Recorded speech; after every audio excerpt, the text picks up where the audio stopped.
Coffee number 28. Take you a quick drink.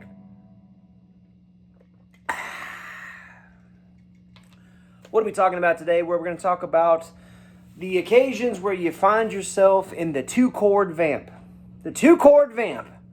I promise you, especially if you're working with a singer who is a singer first and a guitar player second, the two-chord vamp will come up, and there'll usually be a song like Just Then Dreams, or Tulsa Time, or Fire on the Mountain, or good Lord, Achy Breaky Heart. I mean, there's a lot of two-chord songs out there that find their way into any good set list. And just because it's got two chords doesn't mean it isn't any good, but there are some tools that you ought to have in your tool chest for such an occasion as the two-chord vamp. And what I mean is, you don't want to find yourself in a situation where you're, just playing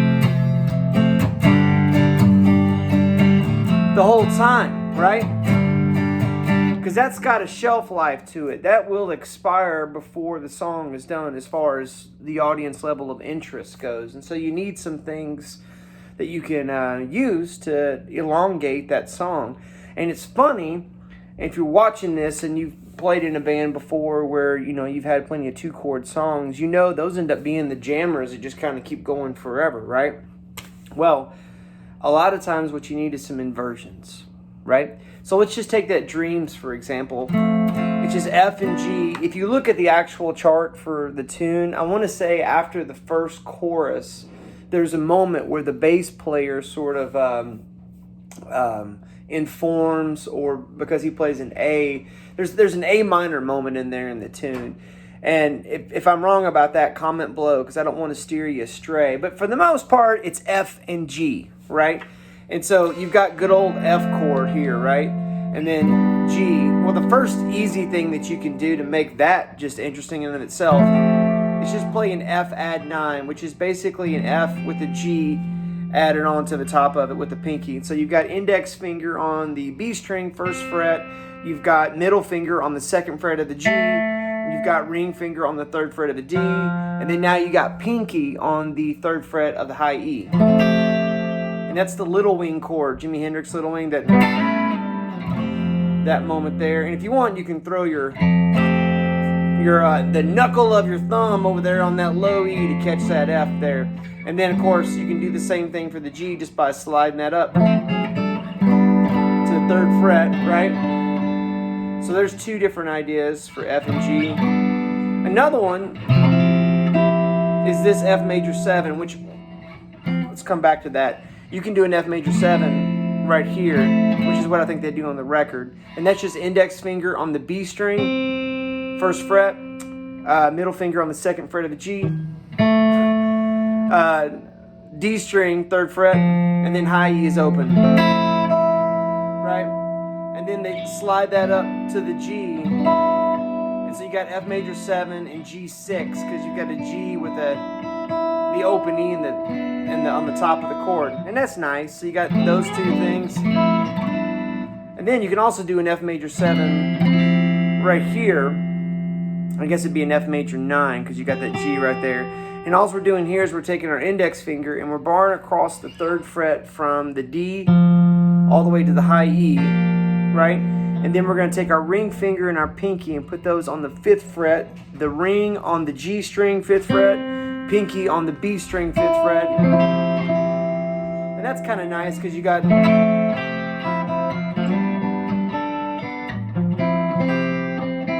Now from here, you can just go back to that G right there. So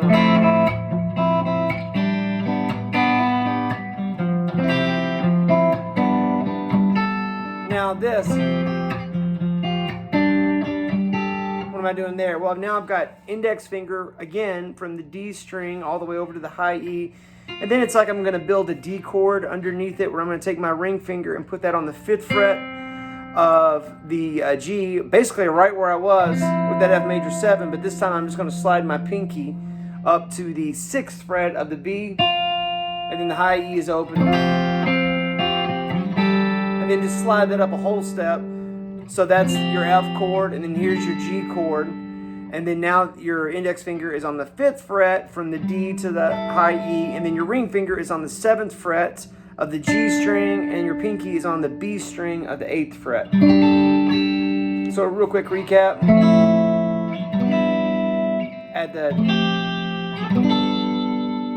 By adding that there, adding that A note doesn't change a thing.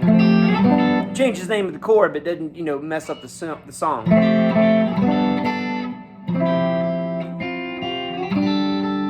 So now we're all the way up here. So what else you got? Well, we can do this. And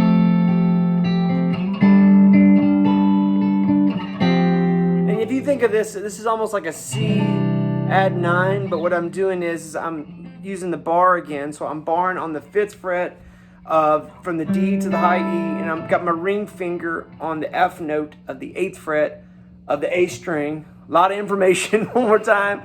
Ring finger is on the 8th fret of the A on that F note. And then middle finger is on the 7th fret of the D, and then pinky is on the B string on the 8th fret. And the G and the high E are being held down by this bar. That's nice. And then slide that up a whole step.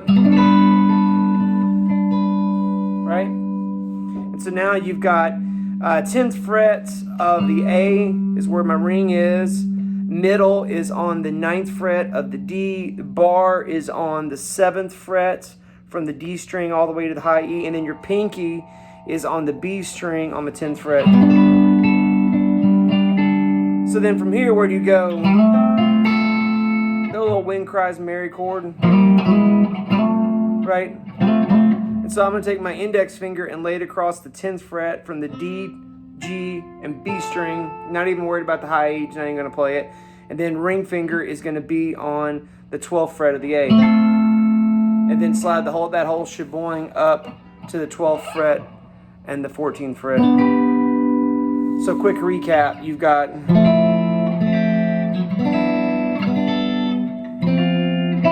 there's that F major 9 to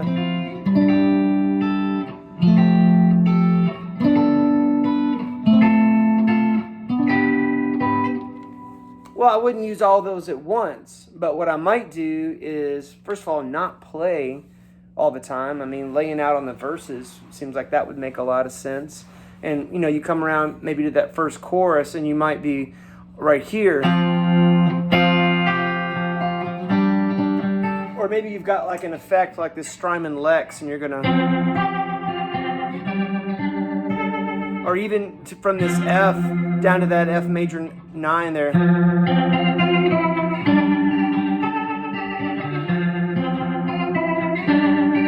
And then sliding up to this G. Something like that. Or I might maybe you've got like a big delay or reverb here, and I'm gonna be up here on this top one here.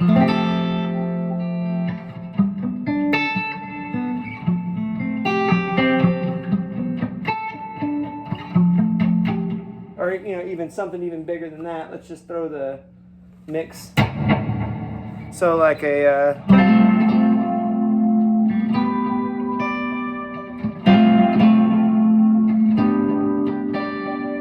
and that's just one of several other ideas. When I first started the top of this video out, I was kind of playing a little bit of the melody when I was going on the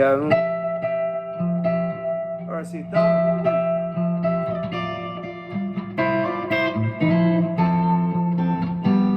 and all I'm doing there is I'm basically using those same shapes, those thirds that we've been talking about in the last few videos, where I'm starting up here on the 12th and 12th fret while holding down the bass note. The truth is, if I was playing with the group, I probably wouldn't even play the bass notes. I might just...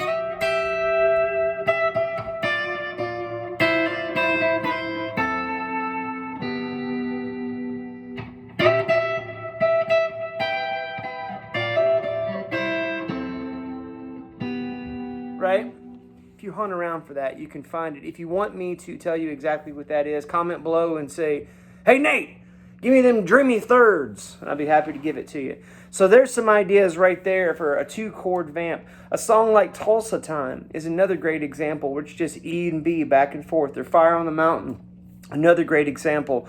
I'd be happy to unload some more of these 2-chord vamp ideas. Just comment below. Also, I noticed on the Something video, we finally did get to 200 views. If you were watching this video and you're like, hey, whatever happened to the rest of the arrangement of the song Something by the Beatles, which was Chords and Coffee number, I don't know, it was like 23 or 24, something like that. And I said, once we got to 200 views, I'd do the rest of it. Just comment below and say, yeah, let's finish that video. I'd be happy to do that too. I appreciate your comments. I appreciate your questions. Your feedback is always helpful. We will see you next Saturday morning at 9 o'clock for another Chords and Coffee.